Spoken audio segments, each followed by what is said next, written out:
Hi, my name's Frank Turner and you're watching NME.com.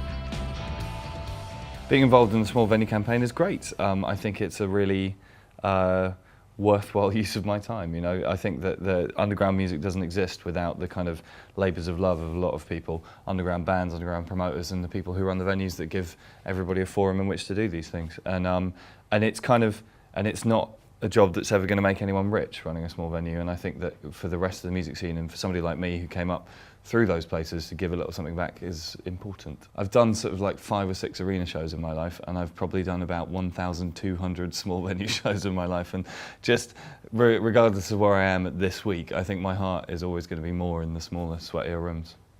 For music scenes to exist, there needs to be a place for them to exist, you know, and particularly if we're talking about louder music, rock music, that kind of thing, you need a place that has where people can come together and they can make a noise and you can meet people who you don't know directly.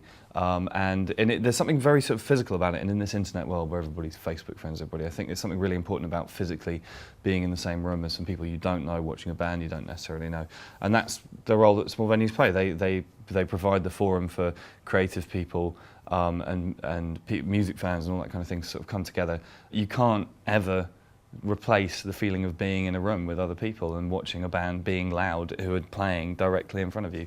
And thankfully, I think that's something that can never be downloaded. It's a great list of venues. I mean, I'm sort of intrigued to know where I'm going to be going, and I'm not actually sure when I find out, so it's all a bit mystery prize for me at the moment. But it's going to be fun, and hopefully there'll be a great atmosphere in the room, you know, and people just kind of getting excited. But also, the thing about it, and I would sort of always say this after like the stuff I did at Joiners and Record Store Day and all the rest of it. It's all very well being here today, but the important thing is that people come back next week, and that while people are there, if I'm playing, say, the Norwich Arts Centre, the most important thing for me is that the people who are there in the audience are also reading the upcoming listings and thinking about what other gigs they can make, you know, and hopefully it won't just be a one-off thing, it will be a catalyst to people checking out the venue.